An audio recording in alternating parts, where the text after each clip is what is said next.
Hello everyone. आज हम class 10th की poem second poem fire and ice को पढ़ेंगे, जिसके पोएट रॉबर्ट फ्रॉस्ट हैं। तो बिना किसी टाइम वेस्ट के अपनी पोयम को शुरू करते हैं। इस पोयम में हमें पोएट ने बताया है कि अगर हमारा वर्ल्ड एंड होना होगा, या तो वो फायर से एंड हो जाएगा या तो फिर वो आइस से एंड हो जाएगा। तो यहाँ पे एक तो नॉर्मल फायर है, यानी कि हो सकता है इतनी ग्लोबल वार्मिंग बढ़ जाए, हमारे अर्थ का टेम्परेचर, हमारे वर्ल्ड का टेम्परेचर बढ़ जाए, या फिर सन बर्स्ट हो जाए, फट जाए, जिसकी वजह से हमारी दुनिया, हमारा वर्ल्ड एंड हो जाए। मतलब हो सकता है हमारा वर्ल्ड फायर से एंड हो जाए।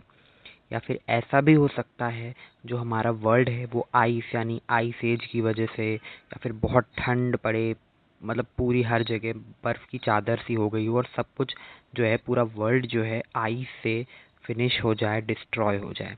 या तो फिर यहाँ पे जो फायर है इसकी दूसरी मीनिंग है और आइस की भी दूसरी मीनिंग है। तो ये जो पोयम है पूरी हमारी एक सिंबॉलिक पोयम है, डुअल मीनिंग पोयम है, यानी कि तुम कह सकते हो इस पोयम में तुम्हें दो मीनिंग देखने को मिलेगी। एक फायर नॉर्मल फायर है, दूसरा वही फायर की मीनिंग है वो है डिज़ायर। डिज़ायर मतलब इच्छा होती है, हमारी चाह होती है। और आइस, आइस जो यहाँ दूसरी मीनिंग आइस की है वो है हमारी हेट्रेड यानी नफ़रत। तो पहला स्टैंज़ा हम पढ़ते हैं और देखते हैं हमारे पोएट क्या कह रहे हैं। Some say the world will end in fire, some say in ice. Poet कह रहे हैं, कुछ लोग कहते हैं कि जो हमारा वर्ल्ड है वो फायर से एंड हो जाएगा। यानी यहाँ पे वही मैंने बताया दो मीनिंग फायर की। यानी पहली मीनिंग जो मैंने बता दी फायर से, वो क्या कि हो सकता है फायर लग जाए, पूरा वर्ल्ड एंड हो जाए फायर में।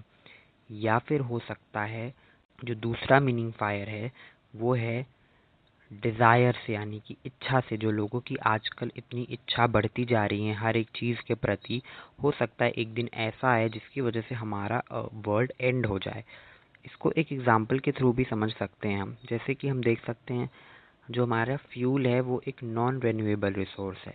पर अगर हम पेट्रोल की बात करें, पर अगर हम एक गाड़ी की जगह कई गाड़ियां खरीद रहे हैं, इसकी वजह से हम प्रेशर पेट्रोल पर डाल रहे हैं, फ्यूल पर डाल रहे हैं, जिसकी वजह से हो सकता है हमारा जो पेट्रोल है वो ख़त्म हो जाए। और हमें भी पता है ये एक नॉन रिन्यूएबल रिसोर्स है, इसको मिलियन ऑफ ईयर्स लगते हैं दोबारा बनने में। ऐसी बहुत सी रिसोर्सेज है जो कि नॉन रिन्यूएबल होती हैं। अगर हम उन्हें एकदम ऐसे ही ओवर एक्सप्लॉइट करते जाएंगे तो एक ऐसा दिन आएगा जो कि हम अपने आप को, हमारे वर्ल्ड को ख़त्म कर देंगे, अपनी इच्छा की वजह से, अपनी डिज़ायर की वजह से, अपनी चाह की वजह से। तो पहले स्टैंजा में हमें पोएट यही कह रहे हैं, some say the world will end in fire. कुछ लोग कहते हैं कि जो वर्ल्ड है वो फायर से एंड हो जाएगा, यानी कि डिज़ायर से एंड हो जाएगा, या फिर नॉर्मल फायर से एंड हो जाएगा। सम से इन आइस। और कुछ लोग कहते हैं कि नहीं, आइस से एंड हो जाएगा, यानी आइस एज आएगी, या तो लोगों के बीच इतनी नफरत है ही इसके कारणवश, क्योंकि आइस का मतलब हेट्रेड भी है। देख ही रहो इतनी नफरत है, लोग एक दूसरे के प्रति वॉर कर रहे हैं, एक दूसरे कंट्री दूसरी कंट्री से लड़ाई कर रही है। हेट्रेड की वजह से हो सकता है वर्ल्ड एंड हो जाए। From what I have tested of desire, पर जो मैंने टेस्ट किया है, एक्सपीरियंस किया है डिज़ायर से, I hold with those who favour fire.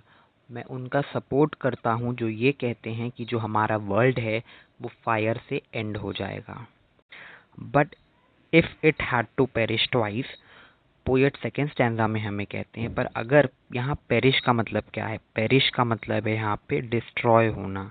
अगर हमारे वर्ल्ड को दूसरी बार डिस्ट्रॉय होना होगा तो I think I know enough of hate. मुझे हेट, यानी हेट किसे कहा गया है? आइस को कहा गया है। I think I know enough of hate, मुझे हेट के बारे में भी बहुत मालूम है। To say that for destruction ice is also great. और अगर डिस्ट्रक्शन की ही बात करनी है, डिस्ट्रॉय ही करना है वर्ल्ड को, तो आइस भी ग्रेट है। एंड वुड सफाइस, यानी कि सफिशिएंट है।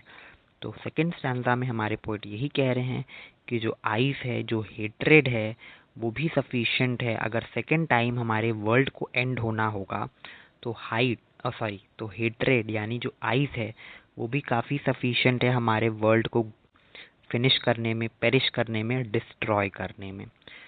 तो यही थी हमारी छोटी सी पोयम फायर एंड आइस, जिसकी डुअल मीनिंग निकल कर आती है। और ये एक सिंबॉलिक पोयम है, एक एक्चुअल तुम्हें फायर और आइस का मतलब पता है, यानी कि हो सकता है हमारा वर्ल्ड फायर से एंड हो जाए, नॉर्मल फायर से एंड हो जाए, या फिर हमारा वर्ल्ड नॉर्मल आइस से जा जाए, उससे एंड हो जाए। पर जो दूसरी मीनिंग थी वो मैंने बता ही दी है आपको। नफ़रत से या तो एंड हो जाएगा यानी आइस से एंड हो जाएगा, या तो डिज़ायर से एंड हो जाएगा, जो आजकल इच्छाएं इतनी बढ़ती जा रही हैं उसकी वजह से। तो बस हमारी पोएम ख़त्म होती है, और इस हमारे पोएट हैं वो हैं रॉबर्ट फ्रॉस्ट जी।